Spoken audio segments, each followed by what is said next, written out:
Welcome, everyone. Thank you for joining the Executive Insights podcast brought to you by AWS. I'm Shaown Nandi, head of technology for AWS Global Sales. And I have with me here today, Jeff Traylor, who leads the field engineering teams in the Americas for Databricks, a pretty incredible AI and data company. Jeff, welcome. Hi, Shaown. Thanks for having me. Databricks is one of our biggest and most important AI and data partners, as well as one of our customers. Jeff, tell us a little bit about your story and what you do. Yeah, so as you said, I lead field engineering at Databricks. I've been Databricks for almost 2 years. Chicago's home, don't sound like it. Grew up in Georgia, but been in Chicago for 22 years. And prior to Databricks, I was at AWS, so I'm an AWS alum. Almost 7 years there in a similar role. And then prior to that, I was leading infrastructure at a SaaS company, ADP, Automatic Data Processing, a division of theirs, leading global infrastructure and basically transforming what were otherwise on-premise systems and taking them to the cloud, and did that for actually a decade and a half before going on to AWS. So Jeff, you and I actually have been in the same business for a while. You've done it at a couple firms now. Tell me what field engineering is about. How do you help customers? What's sort of the purpose of the role, and how do you see yourselves? All right, so I get a lot of energy from this question, so I'm impassioned. Now, this is world according to Jeff Traylor, so I'll give you that disclaimer. You know, I see the fundamental role of a field engineer, and this can be a bit controversial. It's primarily three pillars or three dimensions for me, anyway, and I would argue that they're perfectly a third in importance and weight. One of the thirds is technical depth and breadth. Mm-hmm. And this is oftentimes when my field engineers want to throw things at me because they think, you know, you're asking me to learn all this stuff. It feels like my whole job is technology, and I see myself as a technologist. That gives me energy. But the job of a field engineer for me, or an SA, is 1/3 technology depth and breadth. So you have to have the chops. You have to have the skills.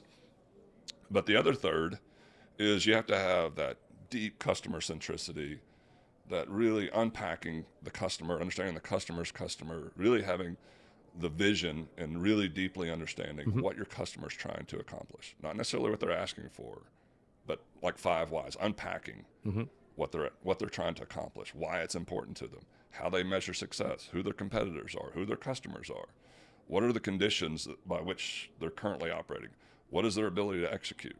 So once you've deeply understood the customer and what they're trying to do, what their ability to execute is, then you can then pair that with a technical solve.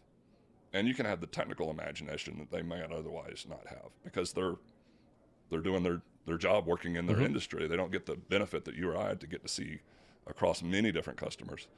So you can bring that technical imagination and understand what happens, pair it with the technology that you have. Okay, so that's pretty powerful. But still, you're not done. The last third is now you got to go communicate it and influence it and give the customer the confidence and the conviction that, yes, we're going to do it. We're going to do it with you. We're going to partner with you.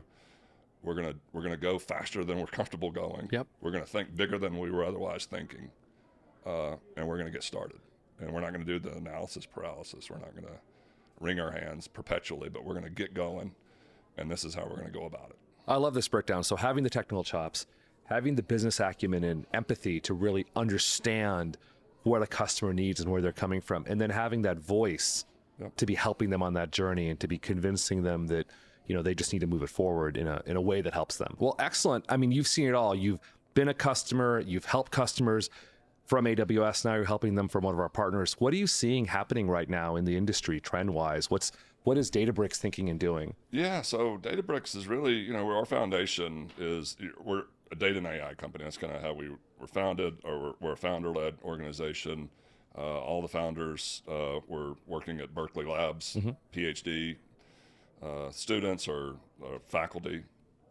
Launched Databricks. They were data scientists, and so they basically were trying to come up with like ways to make data science easier. So they were come up with Spark. So one of the founders is the original committer of Spark.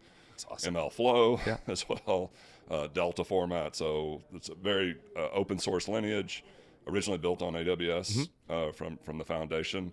But it's really fundamentally at our core is about simplifying the data experience. taking what is otherwise a very disaggregated estate, oftentimes in large enterprises, difficult to manage, difficult to secure, and basically trying to harmonize it as much as possible, simplify it, keep it secure, and then help customers wring value from it. That's fundamentally what we're about. I would say most recently, probably, the explosion that's happened in the last 18 to 24 months is generative AI. It's kind of hit the world by storm. And so companies obviously have huge ambitions around AI and generative AI in particular.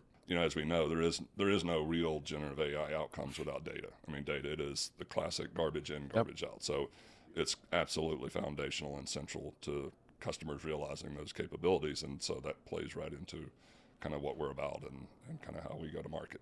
Data is absolutely king. I've heard from a lot of customers, they are anxious to have that simplified journey where they can. Like, how are you helping customers get to sort of outcomes from their data? What sort of things is Databricks sort of unlocking, and how are you doing it? Yeah, so, to me, it starts, and it's not dissimilar to when I was at AWS. So I think there's a lot of common themes, right? And one of the things we talked about that Andy used to talk about at AWS was, really just get started. Just get going.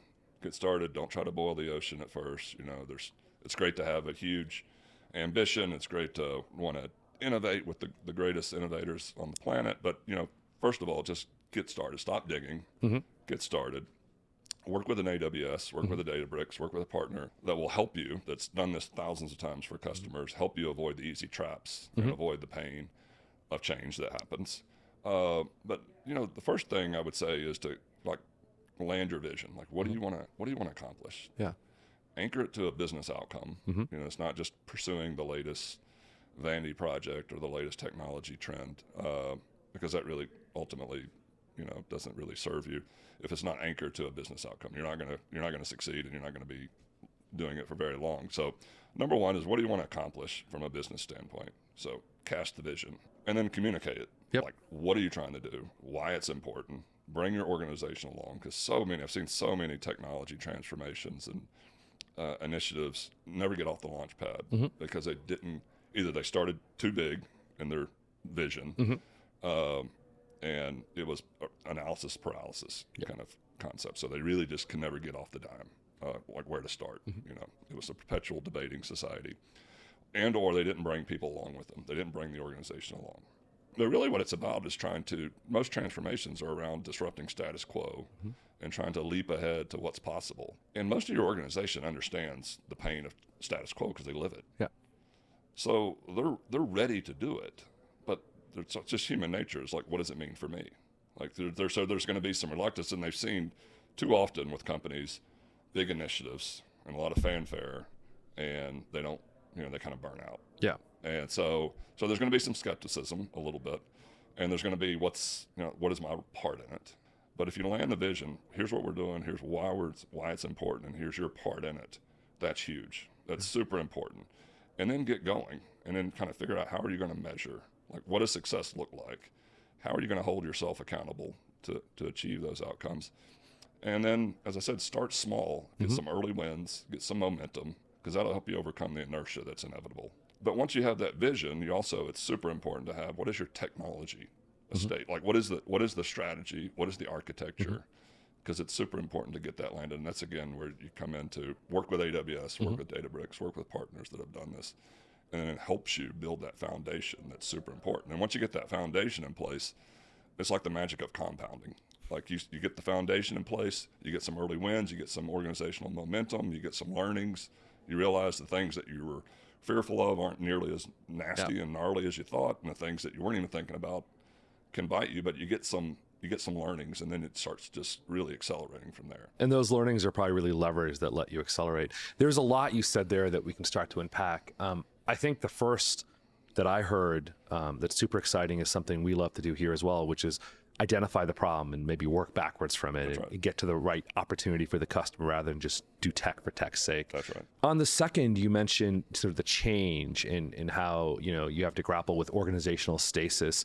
With generative AI sort of being everywhere, and it feels to some customers like overnight, how are your customers sort of dealing with that change and both opportunity and from a fear factor perspective? How are you helping them with that journey? Yeah, so again, what we start off with, what are they trying to accomplish, right?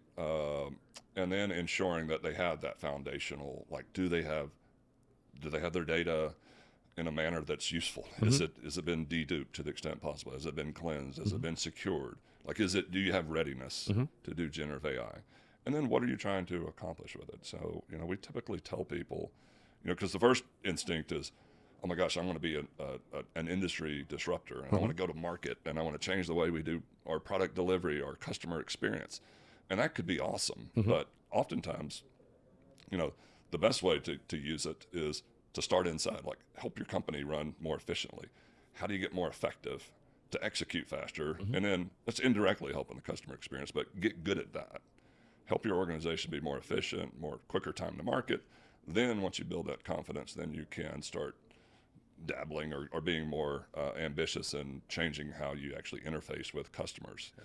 So that is a couple of things. Number one, it allows you to kind of learn, get some experience, avoid some reputational risk damage and risk and mistakes, maybe some legal risk, et cetera. So it kind of helps de-risk it initially, because there's a tremendous amount of value. I mean, there's a tremendous amount of organizational value of real dollar costs, opportunity costs, just driving efficiency. You think about so many processes inside of companies are spent doing low or non-value added activity, but there's just the repeated drudgery and just looking for needles in haystacks type of activity that's just not very, it's not great work for the people, but it's also slow and creates a lot of cost and inefficiency. So if you can take some of that out with generative AI, that's a huge lift for the company. I can believe it. And I've been seeing that too. So let's talk tech for a minute. I'm super curious, like, how is Databricks sort of engaging, moving from being data and classic AI centric data and generative AI? What sort of products are you bringing to market? How are we helping you? Are we helping you with that? Yeah, no, absolutely. You're helping us. So one of the things that when, as I said, go back to 24 months ago when LLMs and generative AI kind of entered the world it became ubiquitous. Our CEO, Ali Goetze, basically challenged, at the time we had about 1,000 developers, so about 100 sprint teams. And he basically just challenged them to reimagine how we build our platform today. How do we deliver products for customers? What's all the pain, undifferentiated heavy lifting, as you like to say at AWS, that customers have to endure, the expertise that they have to run the product, the skills and the difficulty to stand it up, and then just managing the efficiency of it. They challenged every team to reimagine what you do, but using generative AI. So basically we've infused the entire platform with generative AI from the inside out. And then now we're also making those experiences and capabilities available for customers. So examples of that would be a product called Genie that we have. So just basically allowing anybody in the company to access the data using natural language. So as an example. A game changer for them. Yeah, totally. And so historically you would have to go through your MIS department or your BI teams and give me a report, and then, hopefully within a day or weeks or whatever the case may be, you'd get your report. But if you could just access it, immediately, self-service. So an example of this is like at Databricks, we call our employees Bricksters. Love it. That's just like a unique language to Databricks, right? And so let's imagine somebody in HR or chief human resource officer says, how many Bricksters did we hire in LATAM last quarter? Just a simple example. LATAM was a geographical region that we organized by. Bricksters is employees, so that semantics is built in to the platform. So we basically use generative AI to build those semantics where they don't exist, and it'll basically yield a report or the feedback to her that says, here's how many employees were hired in LATAM last quarter. That's a very simple example, but it's that ability to access it, engage with the data using natural language. I love it. But done in a secure way, giving you the access to the data that you as a user, as Shaown, has access to. So we do that through Unity Catalog. You have fine-grained access controls effectively. That's right. Fine-grained access control through Unity Catalog. So Unity Catalog basically understands and manages the permissions, the governance, the security, And also, as I said, it helps build that semantics. So basically creating almost like a neural network for everything that's in the platform. So the outcome for customers and sort of the outcome you described internally at Databricks is you've sort of democratized access to the data. Now more and more users can get to it and work with it. That's right. Are you seeing customers start to change their mental models around what they can make happen with this data because of generative AI? Yeah, absolutely. And it really is about exposing, it's just simplifying the experience and getting truly wringing more value from the data, getting access to the data much quicker in a more simplified way.